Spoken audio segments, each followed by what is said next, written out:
initiatives are actually about making everything better.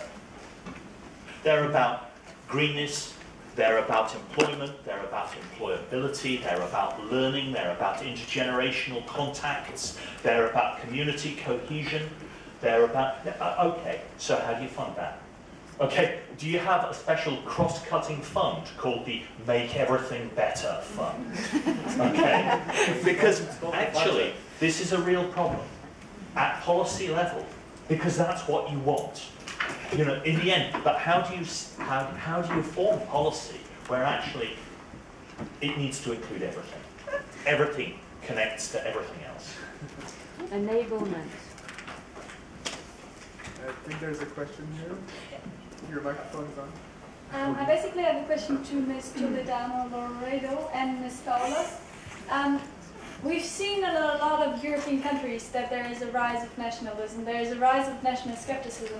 And I would really like to address you and maybe ask you, how do you want to tackle this? Because I think we have this as a major problem, and we cannot solve major problems if we do not inform citizens, and if we do not, with all the Schengen efforts, if we do not offer the people and show them the benefits of migrants. So my question is basically, how do you want to bridge this gap? And how do you want to make sure that in national countries the people will welcome people even more? Because we can have a lot of efforts, a lot of great projects, but if the people don't feel welcome, why would you migrate within the EU? Why would you migrate from one country to another? Thanks.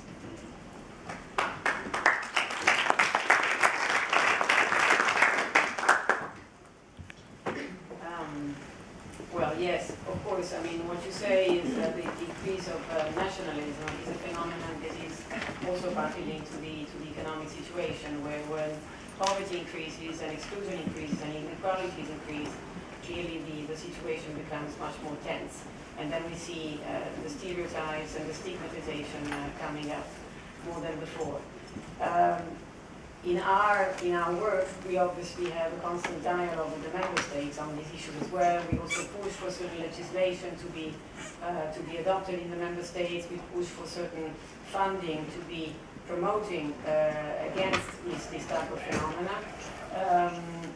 And we also follow the migration processes. The migration processes, I mean, mobility per se, is when you speak about labor mobility, you tend to see it as a factor, a positive factor to balance the labor and the economic inequalities. But migration per se also has a cost. It has a cost for the families who see their active members of the family leaving from the most disadvantaged regions to the more advantaged regions. And then it has a cost also for the migrants who not necessarily or systematically find a welcoming, integratory field where they are. And we are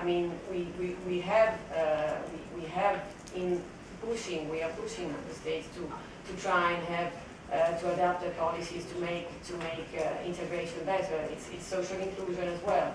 So we are in this dialogue, and we are, in terms of legislation, in terms of programs, we are very much in this direction, because the risk is, of course, and then Europe as such is paying the cost, because it is discredited because it's seen as not responding to the question. I was at a conference 2 weeks ago in Montreal about creativity, and we had something called burning questions, and I feel there is a burning question over there. So please. Okay. Thank you. My name is Andrea. I'm from Italy, and I wanted to ask a question about jobs, once for all. We are a generation which is in a great danger, actually, because full employment is not more an option in States. We have low rates of unemployment even in Germany, which is one of the most healthy countries right now. So the problems may be resolved by investing much in startups. Why I'm talking about startups? I'm not going to make a technical question, actually. I'm talking in general.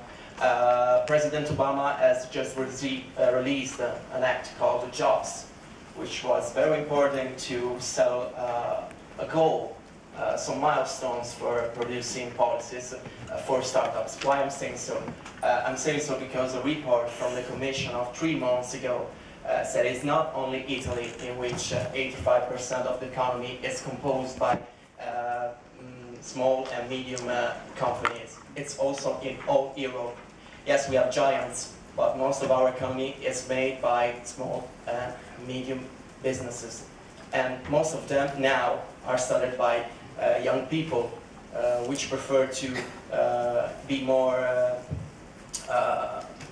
be entrepreneurs than just dependents, than just workers. And I don't feel there is very much a comprehension, or maybe there is not much attention to this phenomenon, which may be actually the start of the modifying of our European economy and the unification of our economy, apart from the difference in culture.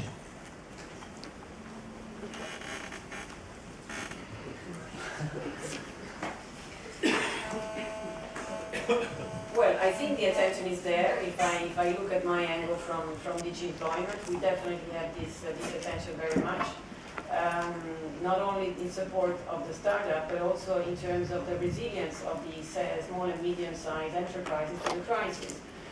So the support is both at the government level to really push for certain policies and give funds to the government for them to spend them on those on the sector. It's also through to those who are ready to take a risk in terms of helping with the startups. And then in terms of policy, is also in terms of protection and social protection policies, it's also pushing member states to keep, sometimes not create, but to keep protection for those who take this risk, because you know that in the start in particular it can be difficult. So as far as I'm concerned, and as far as I can see European policy being pushed for, this is very much being cared. Okay, but can I ask something more? Just a little thing. If we, I won't be longer as previous question. Yeah. No, but you're talking about investing. But if with our, I won't turn political. I wouldn't like to go to turn political. But if we won't have the authorization, the governments of the Southern Europe, most I think about Spain, I think about Italy, and I think about my places won't have the authorization to spend, to invest in those sectors, because we have now, we will have the fiscal compact, how we are supposed to help ourselves. Why wouldn't you have the authorization? Is it a legislation issue? Well, if it is said that we must go back in reducing our deficit with forced steps and everything, we won't have the money to invest in ourselves. Well, that is a general question. I mean, it's not just for the field that you are mentioning, but this is a general question of member states reducing budgets because of the austerity measures, and this has an impact overall on the social and the economy. And so our role is really to identify those sectors, those activities, those investments in human capital, in economy, which are absolutely crucial for the future regeneration of the economy. And as I was saying before, the best help that you can give to the member states is when you have really best practices and projects, examples, and analysis and evidence, cost-effective evidence, where through which you can show them that it is wrong to stop funding in a certain field. And that's what we try to do. If you allow me to express a little criticism, I think that the European Union is moving too slow. The European Union is going to explode, and the European bureaucracy is still going to push the member states for that and for that and for that. We have to somehow recognize the lively actors and push them immediately to do something. I mean, you have to show more flexibility and more power, because all these long processes, they are too long, and then people cannot wait anymore. Maybe this Sunday in Greece, maybe the European Union is going to explode somehow, and it's going to blow in your hands.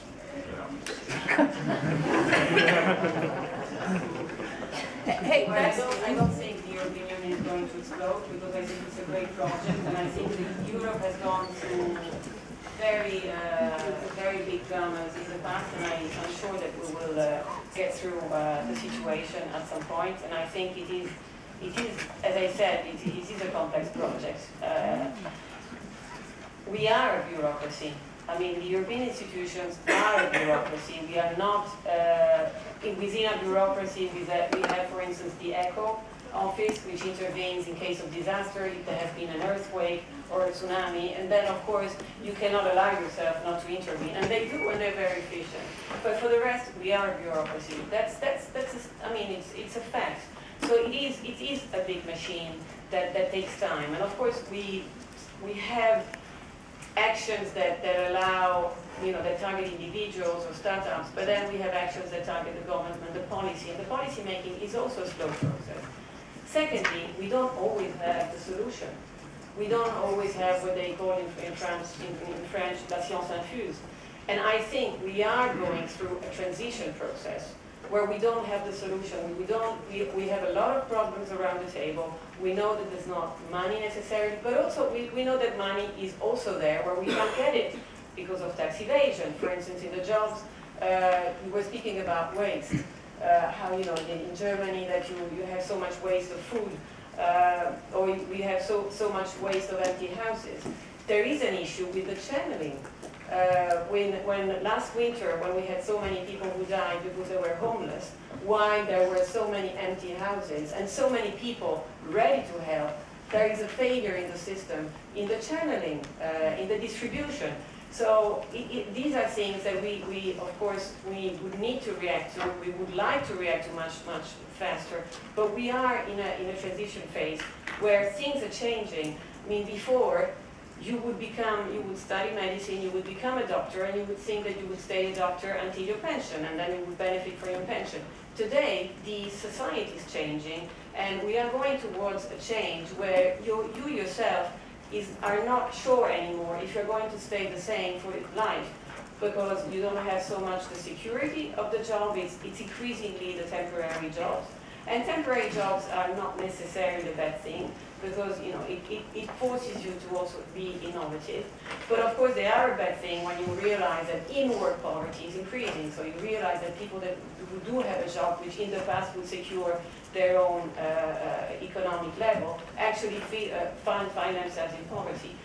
But I think we are also going through a transformation process whereby people are considering more and more to actually have different lives in one life. We are now going through, this year is the active aging year, and we are actually going through a process where the elderly generation, where we were you were putting a question on the possible opposition in terms of youth, the European capital, between the elderly and the youth. I don't think there is an opposition. There is a very big bridge, because those who are older today are parents or grandparents, or have been part of the youth themselves, that they haven't forgotten, and they are very, very linked to the youth, or because the youth is actually paying for their own pensions. So we are in the process of this active aging, whereby we see those who are older to actually have a positive contribution to the rest of the society, and not being seen just as a weight. So, to come back to your question, I think all this transition is forcing us to try and find quick solutions, but it's not easy. And we are the reflection of 27 EU member states put together. I don't know if you've ever seen a council meeting between the 27 EU member states on a specific policy or a directive that the Commission is proposing as a solution to improve the market, so that people can move more freely, that the services can circulate more freely. Well, these debates are lengthier and lengthier, because of course we are more and more in Europe, and the compromise text that you come at the end of a long process is not, it is a compromise text. So, not everybody disagrees with it, which according to my former head means it's a good product. But so these are processes, and it's difficult to reply quickly to urgencies, to burning problems. What's provoking you and making you move faster? We have to provoke you. Thank you very much. I have about 8 questions, and I don't remember the order. I know that the young man with the red tie was first, so I just want to be respectful. He's quite burning as well. Yeah, thank you very much. I would like to start completing the discussion our Edgeryder colleague started. And it's, I would like to inform you that there exists a Small Business Act in the United States which makes by law, obliged by law, the public institution, the public enterprises to reserve a percentage of purchase to small businesses, which perhaps you know, it's so difficult to sell to big companies or to public administrations if you don't have the certain size. And the European Union is trying to make to adopt this Small Business Act, but it's quite difficult because of we have to respect the free competition in Europe, and you know we don't have to facilitate the access to a purchase to nobody. If you are the best and a quality price, you will be the one who will sell. But in France, there exists an initiative which is called Pacte PME, Petit et Moyen Entreprise Pacte, and 37 big companies, and when I say big companies, I refer to SNCF, Microsoft, Schneider Electric, and so on. They get together and they created an association with 17 clusters which have inside small companies, startups, and these big companies they say okay, we will open our ears, we will let down our barriers, and we will listen to small companies, technological, innovative small companies. We will try to make an effort and to give at least a feedback. So I will listen. They have, for example, a web platform where they receive the offers from the small and medium enterprises, and in 3 months they give you an answer. And the answer is not only yes or not; it's a constructive answer. It is no, but if you adapt this product to this and that, perhaps we would be interested. And this is having so much success. And if you look the numbers in 10 years, it's unbelievable what they succeeded. Because in France they have a big problem. They have big companies, but they don't have a network a sufficient network of intermediate enterprises like Germany. So this forced big companies to buy technology from German companies, and French companies, they realized this issue. Do you have a question? What's the question? Yeah, of course. But the question is short. I just want to say that the European Union is trying they took note about this problem. They know that the small enterprises, they are the basis, they are the most important employer in Europe, and let's see how are we going to solve this. But I recommend you to inform yourself about the Pacte PME. There was a try to adopt it in Italy, but with the Prodi government, when Berlusconi came again, everything went to the trash, and they advanced so much. They were just about to implement. They were just about to start it, but with the change of government, you know, everything goes away. And the question I want to give my congratulations to Mr. Pengas. I think that you will have a great year when you will be European capital. The city from where I am in Romania, we were 1 year along to Luxembourg. We've been cultural capital of Europe for 1 year, and it was great. The tourism went high. Everybody knows about our city. All the Romanians love our city because, I think it's a good idea, and you will do great. Because also Greece, it was the capital of the world some thousands of years ago, and hopefully you will be again. And the question is the European Union, does the European Union have a program which collects all these good practices, these best practices of cities, as Milan, your island. And this the European Union collecting all these good best practices and make the collecting in a paper and sending them to all the important cities in the world and said, look, this works. We can help you by benchmarking. We have internet. We can meet each other by web conferences so and tell you. a set of best practices. Interrogation mark. But not only best practices. But I mean, if there is a benchmarking, and we have to tell them that to tell them if they are interested in applying this program, we will help you by getting together web conferences, and we will tell you step by step what are the factors and the variables. Thank you.